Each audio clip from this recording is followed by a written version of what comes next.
In a quiet little town, there lived a young man named Lucas Grant. Lucas had a good job at a big electronics store, making decent money. The only problem was he was never home. Every single morning, his mother would place his shoes neatly by the door, a small, loving ritual, and every single night she'd wait for him to come back. But Lucas always came home late, too tired, too busy to talk. "Mom, I'll talk tomorrow," he'd always say, and that tomorrow became a habit, a promise that was always just one day away. Lucas's father had passed away years ago, so it was just his mother, Mrs. Grant, waiting in their quiet house. She'd cook his favorite dinner and keep it warm, listening for the sound of the front door. When Lucas finally stumbled in, she'd ask with a gentle smile, "Did you eat?" He'd usually reply, "Yes, Mum, I ate outside." She'd just nod and smile, even as the food she made with so much love grew cold on the stove. Then she'd pick up his tired, worn-out shoes and place them by the door again, ready for the next morning. One evening, Lucas was working especially late, trying to close a big sale. His phone buzzed, and the name Mum lit up the screen.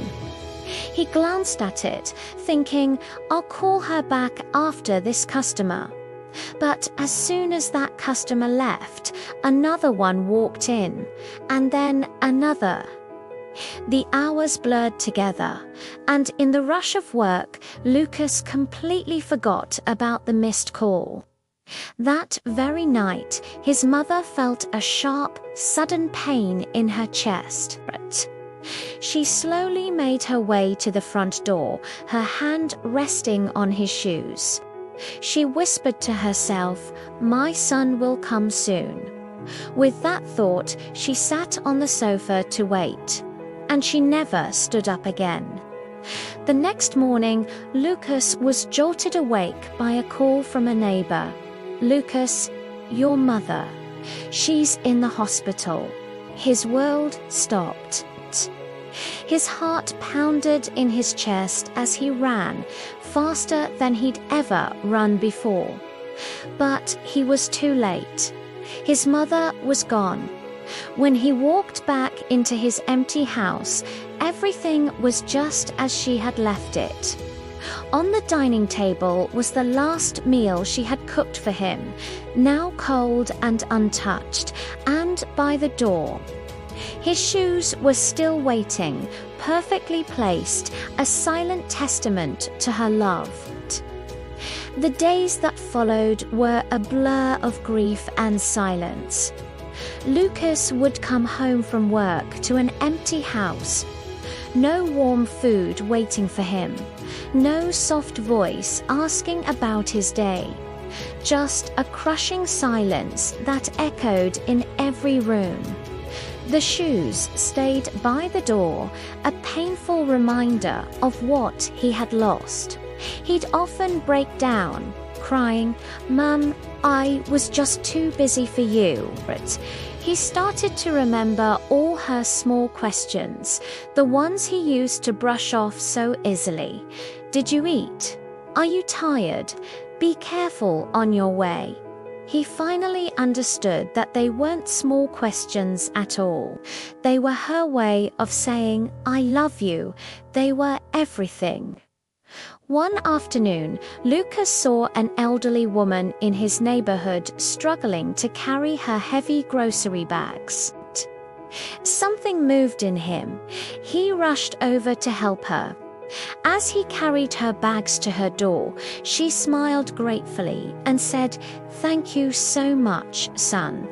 My own boy lives so far away." Her words struck a chord deep in his heart, a familiar ache of loss and regret. From that day forward, Lucas changed. He started visiting the older folks on his street, offering to help however he could.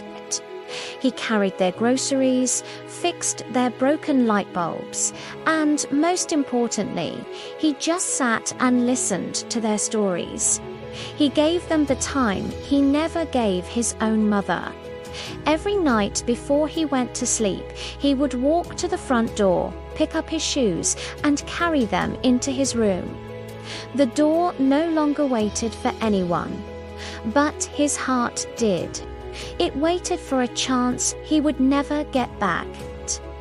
We often think that love will wait for us, that our loved ones will always be there. But time doesn't wait. One ignored call, one delayed hug, one postponed visit can become a regret that lasts forever. If your parents are still with you, please go talk to them today. Not later, not tomorrow, today. Because one day, the shoes by the door will wait for no one. Thanks for listening.